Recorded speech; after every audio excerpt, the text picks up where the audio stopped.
Hello everyone. अब हम करते हैं एक्सरसाइज 8.3 के क्वेश्चन नंबर 4 का 8th, 9th और 10th पार्ट। ठीक है, अब देखो 8th पार्ट भी बहुत इंपॉर्टेंट है, वेरी वेरी इंपॉर्टेंट, काफी आता है पेपर में ये भी।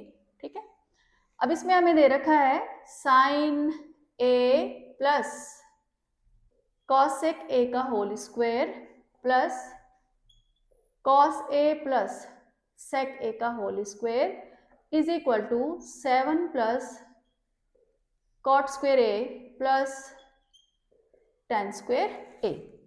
ठीक है, तो इसमें भी हम क्या करते हैं, एलएचएस लेके चलते हैं अपना। ठीक है, सारी आइडेंटिटीज हम जब भी सॉल्व करते हैं तो पहले हम एलएचएस सॉल्व करते हैं। अगर हमारा एलएचएस को लेके आंसर नहीं आता है तो फिर हम आरएचएस को सॉल्व करते हैं। तो एलएचएस में हमारा है sine A plus cosec A का whole square plus cos A plus sec A का होल स्क्वायर। ठीक है, अब हम यहाँ पे दो काम कर सकते हैं।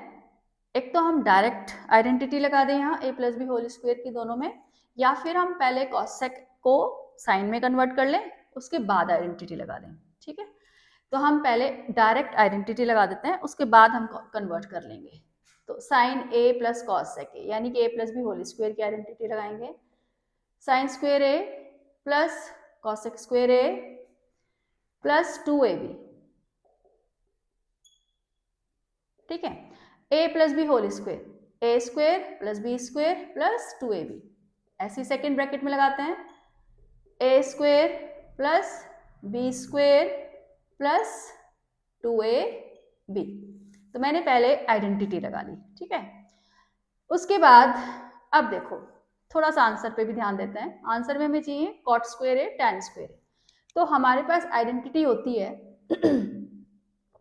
Cosec square A minus cot square A is equal to 1 और होती है sec square A minus tan square A is equal to 1।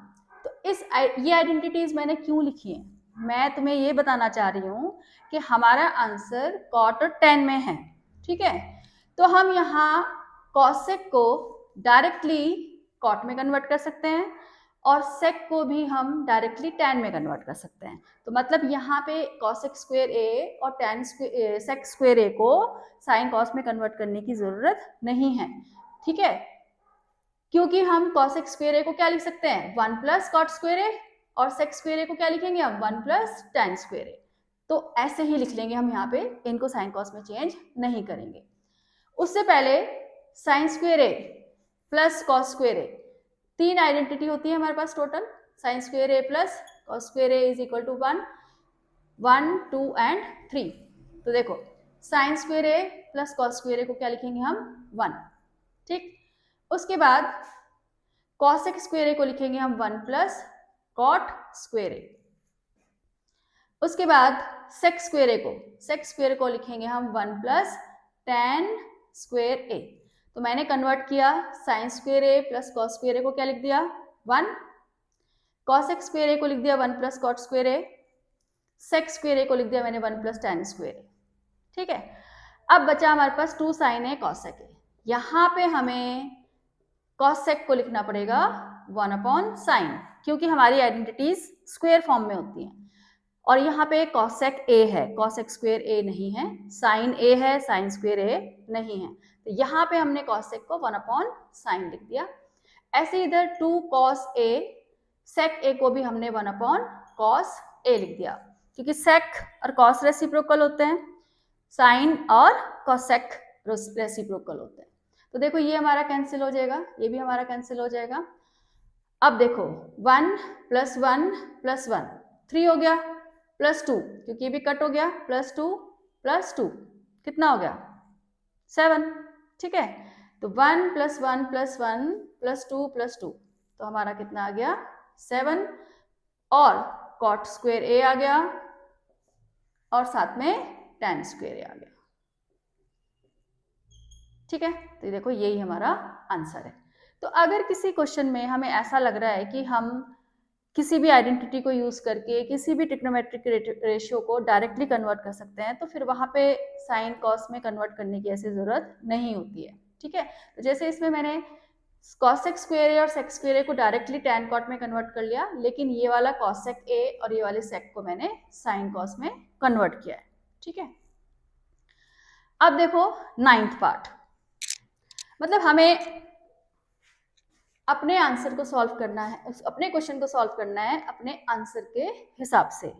हमारे सामने आंसर लिखा होता है, ठीक है, कि हमें क्या लाना है, तो थोड़ी सी कन्वर्जन उसके हिसाब से भी करी जाती है। ठीक है, ये नहीं कि हम हर जगह कॉसेक को 1/sin लिखेंगे या साइन को 1/cosec लिखेंगे, या हर जगह हम साइन स्क्वायर थीटा को 1 - cos स्क्वायर थीटा लिखेंगे, ऐसा नहीं होता। अपने आंसर को ध्यान में रखना है, देखते रहना है कि कैसे कैसे लाना है हमने इसको और कैसे कैसे इसको कन्वर्ट करना है।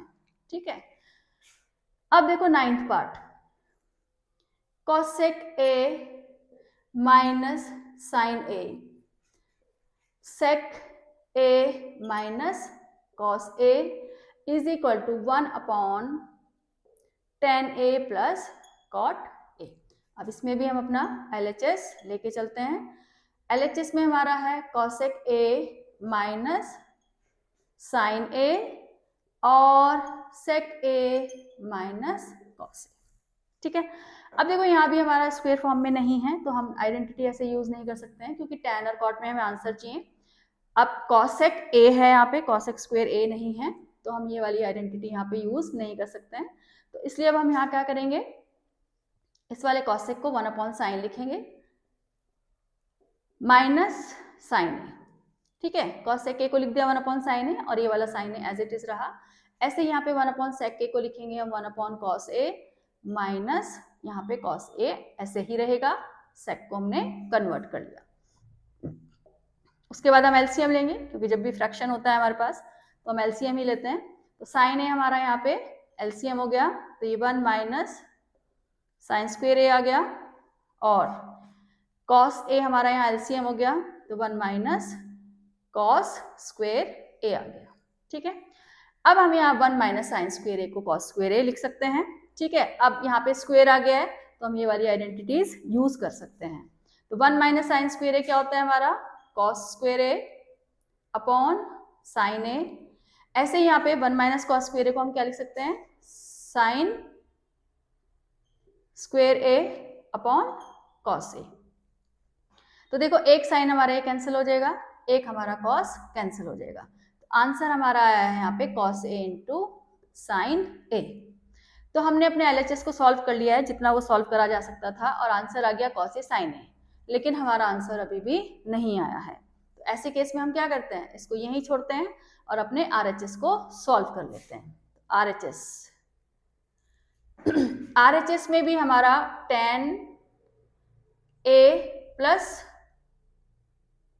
RHS है हमारा 1/tan a plus cot a, लेकिन LHS को सॉल्व करके हमारा क्या आंसर क्या है, sin a cos a।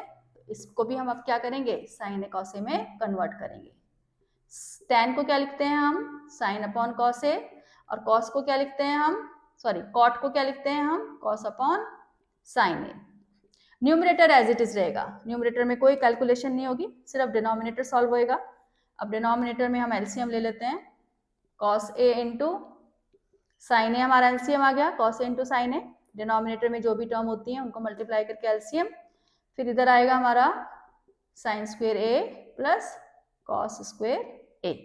Sign ए की इधर मल्टीप्लाई होगी, cos ए की इधर मल्टीप्लाई। अब उसके बाद हमारा क्या आया, 1 upon sine square A plus cos square ए क्या होता है 1, तो इसकी जगह हम लिखेंगे यहाँ पे 1, तो 1 अपॉन साइन ए cos ए। ठीक है, अब जब हम डिनोमिनेटर की टर्म को मल्टीप्लाई में चेंज करते हैं तो उसका रेसिप्रोकल हो जाता है, यानी कि sign A into cos A upon 1। ठीक है, तो 1 वैसे हम लिखते नहीं है, पर चलो मैंने यहाँ तुम्हें फिर भी लिख के दिखा दिया है। तो हमारा आंसर क्या आ गया, साइन ए कॉस ए। क्योंकि 1 से हम किसी नंबर को मल्टीप्लाई करें डिवाइड करें कोई फर्क नहीं पड़ता, सेम नंबर रहता है। तो ये देखो हमारा साइन ए कॉस ए आ गया। तो LHS को सॉल्व करके भी साइन ए कॉस ए आया, RHS को सॉल्व करके भी साइन ए कॉस ए आ गया। Therefore LHS is equal to RHS। तो बहुत क्वेश्चंस में हमें LHS RHS दोनों सॉल्व करनी पड़ती है, जैसे अभी हमने पिछले एक क्वेश्चन में भी करी थी। ठीक है, अब देखो 10th पार्ट।